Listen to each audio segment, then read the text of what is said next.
யாரும் இல்லைங்க, திரு ரகு அவர்கள். வாங்க அவரை சந்திச்சிடலாம். வணக்கம் ரகு. வணக்கம், எப்படி இருக்கீங்க? நல்லா இருக்கேன். ஆக எந்த துறையில நம்ம வந்து ஈடுபட்டாலும் அந்த துறையில வந்து நமக்கு ஒரு ஆர்வம் இருந்தாலும் முழு மூச்சா ஈடுபட முடியும். ஆக இந்த இசை கருவி துறையில இந்த இசையை நீங்க வாசிக்கணும் அப்படின்ற துறையில உங்களுக்கு எப்படி ஆர்வம் வந்தது? அதை எங்களோட பகிர்ந்துக்கோங்க. முதல்ல வந்து நம்ம என்ன சொல்றோம்னா, நான் வந்து 2000 வருஷத்துல வந்து நான் பள்ளி பயிலும் போது என் நண்பர்கள் உரிமை மேல இசை கலைஞர் நண்பர்கள் வந்து பழக்கமாகனாங்க. சரி. அப்போ பழக்கமாகும் போது அவங்க சொன்னாங்க, நீங்க வந்து ஏன் வந்து மற்ற இதுக்கெல்லாம் போயிட்டு இருக்கீங்க, உங்களுக்கு டைம் இருக்கும்போது நீங்க வந்து பழகிக்கிங்க. அப்போ அது வந்து நம்மளுக்கு ஃப்ரெண்டு வந்து கோலாலம்பூர்ல, அதாவது சின்ன ராசா உரிமை மேல மாசானக்காளி என்ற உரிமை மனத்துல வந்து நம்மளுக்கு தொடர்பு கிடைச்சிச்சு.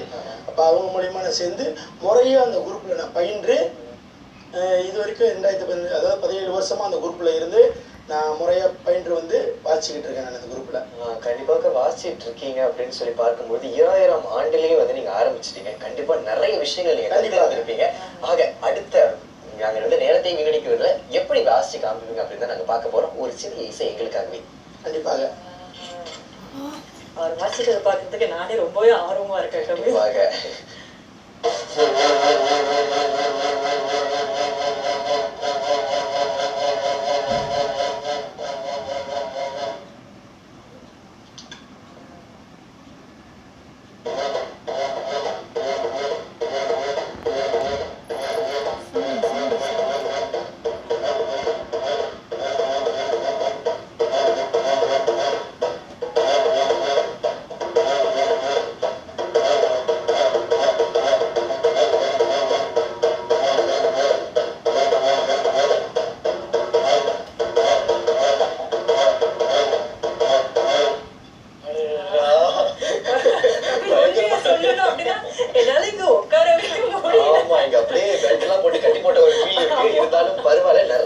விஷயங்கள் நீங்க இதுக்கப்புறம் செய்ய போறீங்க. இருந்தாலும் வந்துட்டு இந்த கீழே வச்சுங்க. இருந்தாலும் பாத்தீங்கன்னா வந்துட்டு இந்த விஷயங்கள் வாத்தியங்கள்லாம் நீங்க வாசிக்கிற அதே சமயத்துல பார்த்தீங்கன்னா வந்து இந்த வாத்தியங்களை நீங்க செய்யறீங்க. கண்டிப்பா. சோ அந்த வழிமுறை எப்படி வந்தது? அந்த ஆர்வம் எப்படி வந்தது சார்? இந்த ஆர்வம் எப்படி வந்ததுன்னா, நம்ம வந்து நம்ம குரூப்போட மெம்பர்ஸ், அதாவது நம்ம குரூப் மெம்பர்ஸ் என்ன சொன்னாங்கன்னா, நீ வந்து ஏன் வந்து பேர் வாசிக்கிறது விடும், நீங்கள் செய்யுங்கன்னு சொல்லி எனக்கு ஊக்கமும் கொடுத்தாங்க. எனக்கு நிறைய ஆதரவும் கொடுத்தாங்க. என் குரூப்பு மெம்பர்ஸ் எனக்கு ரொம்ப கொடுத்தாங்க. அதை சொல்ல போனால் அவங்க பேர்லாம் ரொம்ப சொல்லணும், அதுக்கு நீங்கள் வாய்ப்பு கொடுக்கணும். கண்டிப்பாக என்ன சொல்கிறேன்னா, நம்மளோட குரூப் மெம்பர்ஸ் விக்கி, பாலன், தர்மா, கார்த்திக், சுகு, சூர்யா, அப்புறம் பாலன், சிவா, கணேஷ், நிறைய இன்னும் எக்ஸ்ட்ரா நிறைய பேர் இருக்காங்க நம்ம குரூப்பில். அவங்களால தான் வந்து நான் வந்து இவ்வளோ தூரத்துக்கு நான் முன்னுக்கு வந்தது காரணம். இந்த செய்யறதுக்கு வந்து மென்மேலும் எனக்கு வளர்ச்சி அடைய உதவியாக இருந்தவங்க என்னோட மனைவி. அவங்க தான், அதாவது அவங்க சிஆர் ரகு நந்தினி, அவங்க தான். அவங்க இல்லைன்னா நான் இந்த இடத்துல இருக்க முடியாது. சரி. அவங்களுக்கு வந்து நான் ரொம்ப நன்றி சொல்கிறேன். அதுக்கப்புறம் என்னன்னா, நான் வந்து இந்த துறையில் வந்து இந்த ஜாமா செய்ய நான் பழகணுன்னு முறையாக நான் இந்தியாவுக்கு போனேன். இந்தியாவில் வந்து ஒரு குருநாதரை தேர்ந்தெடுத்து அவர்கிட்ட 6 மாத காலமாக பயிற்சி எடுத்து இந்த தொழிலை நான் கற்று வந்தேன்னு. கற்று வந்து தான் நம்ம பொதுமக்களுக்கு நல்லா மலேசியா, சிங்கப்பூர், இந்தோனேஷியாவில் வந்து நம்ம தமிழர்கள் இருக்காங்க. அவங்களும் நம்மளோட இசைக்கருவிகளை வாசிக்கிறாங்க. அப்போ அவங்களுக்கு வந்து சரியாக வந்து செஞ்சு கொடுக்கறதுக்கு ஆள் இல்லை. அதாவது நம்ம மலேசியர்கள் என்ன எதிர்பார்ப்பாங்கன்னா, ஆதி காலத்துலேருந்து இந்தியாவிலேருந்து வந்தவங்க தான், அதாவது தமிழ் வாசிக்க வரவங்ககிட்ட தான் போய்ட்டு எல்லாமே செய்வாங்க. அப்போ நம்ம என்ன பண்ணோம், நம்ம ஏன் அடுத்தவங்களை தேடி நம்ம போகணும்னு சொல்லி நம்மளே சொந்தமாக பழகி நம்மளோட மண்ணின் மைந்தர்களுக்கு நம்ம ஒரு ஆதரவு கொடுப்போம்னு சொல்லி தான் இதை செஞ்சு நான் பழகினேன். சரி ரகு, கண்டிப்பாக வந்துட்டு ஒவ்வொரு விஷயத்த செய்யறதுக்கும் வந்துட்டு நிறைய நேரங்கள் வேணும், நிறைய எஃபர்ட்லாம் நீங்க போட்டே ஆகணும். ஸோ அப்படி பார்க்கும் பொழுது வந்துட்டு இந்த வாத்தியங்களை நீங்க செய்யறதுக்கு பார்த்தீங்கன்னா, அதாவது தமிழ் வாத்தியங்கள் செய்யறது வந்து ஒரு சாதாரணமான கண்டிப்பாக. ஸோ அதை செய்யும் பொழுது என்ன மாதிரியான செயல்முறைகளை நீங்க மேற்கொள்வீங்கன்னு சொல்லி? செயல்முறைகள்னு பார்த்தோம்னா, நம்ம முதல்ல அதாவது அதுக்கு கொஞ்சம் தேவைப்பட்ட உபரிப்பாகங்கள் பார்த்தோம்னா, அதாவது தோல், அதாவது ஆட்டுத்தோலில் வந்து ஆட்டுத்தோலும் நம்ம எருமை தோல் வந்து தான் ரொம்ப செய்வாங்க. இந்த பொருளை வந்து நம்ம செய்கிறது, அதாவது அதை வந்து நம்ம பதப்படுத்தப்பட்டு இந்தியாவிலேருந்து தருவிக்கிறது இங்கே மலேசியாவுக்கு தருவிச்சு நம்ம அந்த வாத்தியங்களை செய்கிறோம். அந்த கட்டையை பார்த்தாலும் நம்ம இந்தியாவிலேருந்து தான் தருவிக்கிறோம். அதாவது நம்ம பெஸ்ட் குவாலிட்டின்னு பார்த்தோம்னா, தரமான கட்டைனா நம்ம இந்தியாவில் தான் கிடைக்கும். அதை நம்ம அங்கேருந்து செஞ்சு ஆர்டர் கொடுத்து நம்மளுக்கு வந்து எல்லாத்தையும் அசம்பிளி பண்ணி நம்ம கஸ்டமருக்கு நம்ம டெலிவரி பண்ணிக்கிட்டு இருக்கோம். நம்ம இந்த விழா காலங்கள்ல வந்து இந்த கருவிகளை நீங்க எடுத்து வாசிக்கும் பொழுது மக்களோட ஆதரவு எப்படி இருக்கு? ஏன்னா பாத்தீங்கன்னா இந்த மாதிரி இசைக்கருவியை வாசிக்கும் பொழுது மக்கள் கண்டிப்பா உங்களை சுத்தி கண்டிப்பா அது வந்து நம்ம சொல்ல முடியாது. அது நம்ம ரியலைஸ் பண்ணால் தான் நம்மளுக்கு தெரியும். அதான் உண்மையாக ரொம்ப நன்றி சொல்லுவோம். எல்லா வழிபாட்டு தலங்களுக்கும் நம்ம ரொம்ப நன்றி சொல்லுவோம். நம்மளுக்கு வந்து உரிமை மேடத்துக்கு இப்போ ஒரு நல்ல ஒரு அங்கீகாரம் கொடுத்துருக்காங்க. அப்போ வந்து நம்மளும் வந்து நல்ல ஒரு முறையை வந்து முறைப்படி நல்ல ஒரு மங்கள வாசிக்கும் போது முறையாக போய் நம்ம வாசிட்டு வந்து கொடுத்துக்கிட்டு இருக்கோம் நம்ம. சரி, கண்டிப்பாக வந்துட்டு நிறைய பேர் நினைச்சுக்குவாங்க வந்துட்டு சமய வகுப்புகள்ல சமய தலங்கள்ல மட்டும்தான் வந்து இந்த மாதிரியான வார்த்தைகள் வந்துட்டு வாசிக்கிறீங்க அப்படின்னு. ஆனா அதையும் கடந்து பல நிகழ்ச்சிகள்லயும் நீங்க வாசிக்கிறீங்க இல்லையா? என்ன மாதிரியான நிகழ்ச்சிகளை வந்து இதெல்லாம் வாசிப்பீங்க? பார்த்தோம்னா நம்ம கல்யாண வைபோகம், அதாவது திருமணத்துக்கு அப்புறம் பிறந்த நாள், நிச்சயதார்த்தம், பெயர் சூட்டு விழா, பல விஷயங்கள் பல மாதிரியான தமிழோட கலாச்சாரங்களுக்கும் நம்ம வாட்சி கொடுத்துக்கிட்டு தான் இருக்கோம். சரி சரி, கண்டிப்பாக வந்துட்டு இவ்வளவு விஷயங்கள் இத்தனை வருடங்கள் உங்களுக்கு இதுல ஆர்வம் இருக்கு, நிறைய அனுபவம் இருக்கு அப்படின்னு சொல்லி பார்க்கும்பொழுது அந்த முதல் நாள் நீங்க வாசிச்சிருப்பீங்களே, அந்த நாள் எப்படி இருந்தது? மக்கள் என்ன சொன்னாங்க அதை பார்த்துட்டு? முதல் நாள் வாசிக்கும் போது எங்களுக்கு வந்து ஆதரவு வந்து மிக குறைவாகத்தான் இருந்துச்சு. அப்போ என்ன சொன்னாங்கன்னா, நம்ம இடம் சொன்னாங்க, நீங்கள் இன்னும் வந்து ப்ராக்டிஸ் எடுக்கணும், நீங்கள் வந்து நல்லா வாசிக்க பழகிக்கணும். அப்போ நம்ம என்ன சொன்னோம், நம்ம வந்து அவங்க என்ன நம்ம ஃபீட்பேக் கொடுக்குறாங்க நம்மளுக்கு, அதை பார்த்து தான் நம்ம வந்து முயற்சி பண்ணி இப்போதைக்கு பார்த்தீங்கன்னா எங்கள் குரூப் சின்னராசா உரிமை வேணும்னு சொன்னால் மலேசியாவில் தெரியாத யாருக்குமே கிடையாது. எல்லாத்துக்கும் நம்ம குரூப் வந்து எல்லாத்துக்கும் தெரியும். சரி, ஆக நீங்க வந்து ஒரு விழாக்களுக்கு முதல்ல இந்த பயிற்சியை பத்தி நீங்க சொல்லிருந்தீங்க. ஒவ்வொரு விழாக்களுக்கு நீங்க போய் வாசிப்பதற்கு முன்பு எப்படியாப்பட்ட பயிற்சிகள் எல்லாம் எடுத்துக்குவீங்க? எத்தனை நாள் பயிற்சிகள் எடுத்துக்குவீங்க? பயிற்சிகள் நம்ம வந்து எப்போதுமே வாரம் அதாவது வாரத்தில் ஒரு ஞாயிற்றுக்கிழமை எல்லாருமே நம்ம டைம் பார்த்து நம்ம வந்து ட்ரைனிங் எடுக்கிறதுக்கு குரூப்ல எல்லாம் 15 மெம்பர்ஸ் இருப்பாங்க மேக்சிமம். அப்போ நம்ம எல்லாம் ட்ரைனிங் எடுத்து அப்போ அவங்களுக்கு என்ன மாரி வாசிப்பு வேணும்னு சொல்லி நம்ம வந்து அந்த வாசிப்பு வந்து அவங்களுக்கு நம்ம வாசிச்சு கொடுக்கறது தான் நம்மளோட வேலை. கண்டிப்பாக ரகு, நிறைய விஷயங்கள் நீங்க பேசிட்டு இருக்கீங்க. குறிப்பா தமிழ், பம்பை, உரிமை, இதை பற்றி பல விஷயங்கள் எப்படி செய்யறீங்க, எப்படிலாம் வாசிக்கிறீங்க, இன்னும் நிறைய கச்சேரிகள் நமக்காக காந்திவா இருக்கு. இன்னும் நிறைய விஷயங்கள் நம்ம பேசுறதுக்கு முன்பதாக நம்முடைய நிகழ்ச்சிகள் ஒரு சிறிய இடைவேளை.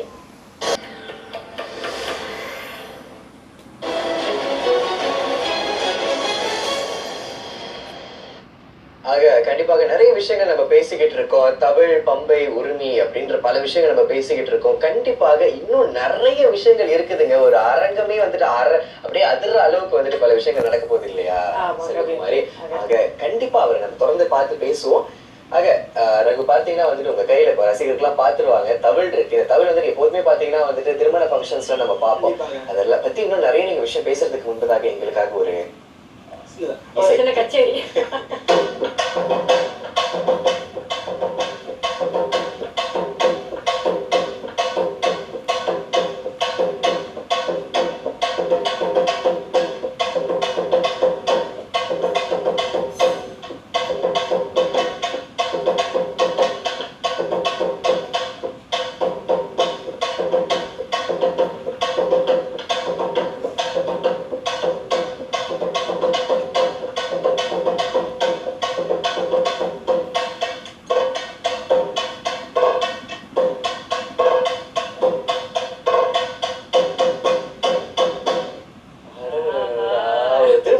பாத்துட்டு வந்த மாதிரியே ஒரு ஃபீல் இருந்தாலும் உங்களுக்கு இங்க உட்காரவே முடியல.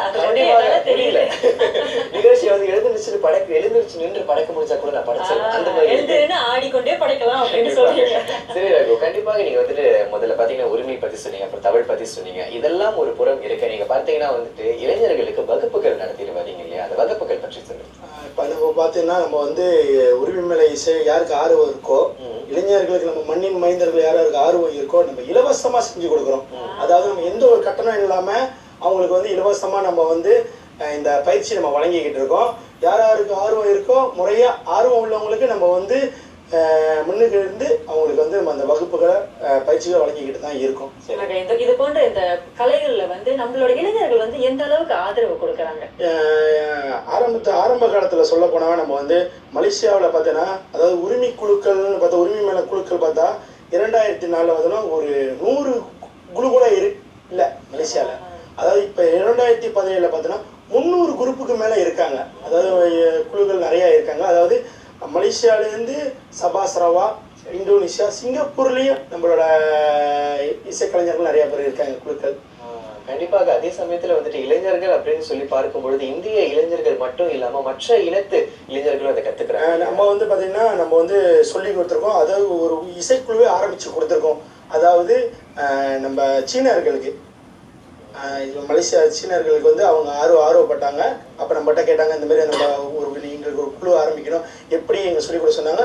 நாங்கள் அந்த இன்ஸ்ட்ருமெண்ட்லாம் அவங்களுக்கு செஞ்சு கொடுத்து அவங்களும் அதை பழகி கொடுத்து இப்போ அவங்களும் வாசிக்கிட்டு இருக்காங்க. அவங்க இன்டர்நேஷ்னல் லெவலில், நம்மளோட ஒன்று இன்டர்நேஷ்னல் லெவலில் வெளிநாடு ஜப்பான் இங்கிலாந்துலாம் போய் வாசிக்கிட்டு இருக்காங்க. சீனர்கள் போய் வாசிக்கிட்டு இருக்காங்க. சிறப்பான ஒன்று. ஆக நீங்க பாத்தீங்கன்னா நீங்க வந்து தவில், பம்பை, உருமி இது போன்ற இசைக்கருவிகள்லாம் வாசிக்கிறீங்க இல்லையா? உங்களுக்கு நெருக்கமான இசைக்கருவி எது? எனக்கு நெருக்கமான இசைக்கருவினா பாத்தீங்கன்னா இந்த மூணுமே தான். அது கூட தான் நான் வாழ்ந்துகிட்டு இருக்கேன். ரெண்டு கண்ணு அப்படின்னு சொல்லும் பொழுது நீங்க எனக்கு 3 கண் அப்படின்னு சொல்றீங்க. என்ன சொல்ல, எனக்கு ஒரு கண்ணு வந்து என்னோட மனைவி, அதாவது இன்னொரு கண்ணு தான் வந்து அனைத்து இசைக்கருவியும் ஒரு கண்ணு ஆக்கிட்டீங்க. கண்டிப்பாக. இருந்தாலும் வந்து இந்த 3 இசைக்கருவிகள்ல நீங்க ஒண்ணுதான் சொல்லி ஆகணும் அப்படின்னு சொன்னா, அதாவது உரிமை. குறிப்பா உரிமை உங்களுக்கு? அதாவது எனக்கு சின்ன வயசுல இருந்து எனக்கு ரொம்ப ஆர்வம். அதாவது பார்த்தீங்கன்னா சின்ன வயசுல பள்ளி பருவத்தில் எங்கே ஒரு இசைக்குழுவை வந்து கோயில் ஆலயங்களை வந்து வாய்ச்சாலும் நான் போய் பக்கத்தில் நின்று பார்த்துக்குவேன். அவங்க கிட்ட போய் நான் ஹெல்ப் கேட்பேன், ஏதாவது ஹெல்ப் செய்ய முடியுமா, ஏதாவது அவங்ககிட்ட போய் நான் நின்று கேட்பேன் நான். ஆனால் என்னாலே நம்ப முடியல, இப்போ நான் மலேசியாவோட முக்கால்வாசி குரூப்புக்கு நான் தான் இசைக்கருவி செஞ்சு கொடுத்துக்கிட்டு இருக்கேன் எல்லாத்துக்குமே. அதனால எனக்கு வந்து கடவுளுக்கு தான் நன்றி சொல்லணும். சரி சார், கண்டிப்பாக பார்த்தீங்கன்னா வந்து இந்த நாட்டுப்புற கருவிகள்லாம் இருக்கு இல்லையா, இதுதான் வந்து நம்மளுடைய சமூகத்துடைய ஆவணம். அப்படி பார்க்கும் பொழுது வந்துட்டு இந்த இசைகள்லாம் நம்ம கேட்கும் பொழுதே வந்துட்டு உயிரோடையும் உணர்வோடையும் வந்து அது அப்படியே பின்னி பிணைஞ்சிருக்கும். இந்த மாதிரி ஒரு தருணத்துல நீங்க என்னை கொண்டு வந்து வச்சுட்டீங்க. அப்போ மறுபடியும் வந்து நீங்க உரிமை அந்த இசையை கொடுத்தீங்கன்னா ரொம்ப சந்தோஷமா இருப்பேன். நம்முடைய ரசிகர்களும் கண்டிப்பா சந்தோஷமாயிருவாங்க. மீண்டும் ஒரு முறை உரிமை இசை எங்களுக்காக. கண்டிப்பா சார். ஆக அவரோட உரிமையை நீங்க கேட்கணும் அப்படின்ற நீங்க ரொம்ப ஆவலா இருக்கீங்க.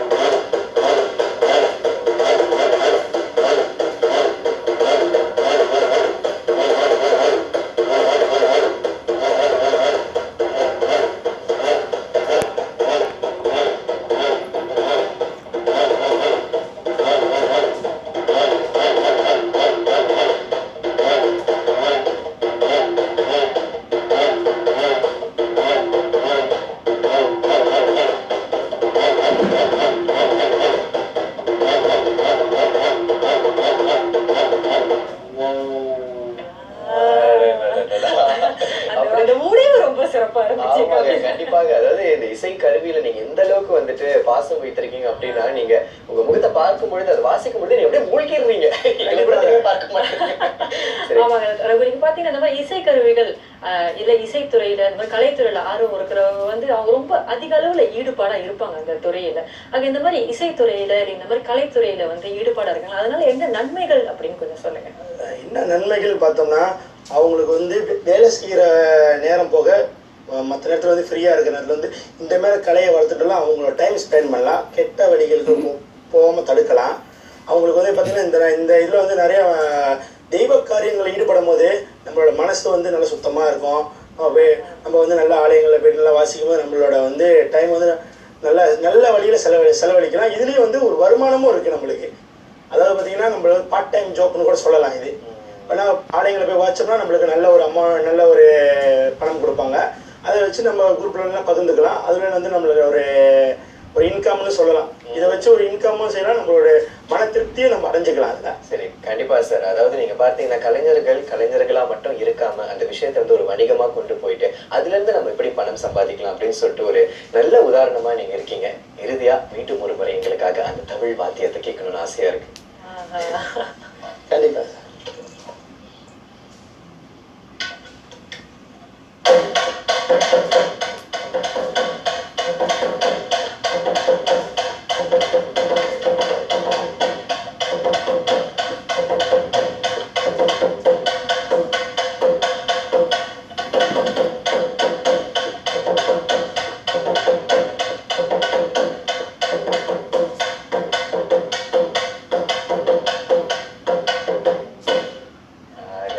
நன்றி. நிறைய விஷயங்கள் நீங்க பகிர்ந்து கொண்டீங்க இந்த இசைக்கருவிகள் பற்றி. வாய்ப்பு கிடைத்தால் மீண்டும் சந்திப்போம். நன்றி. நன்றி.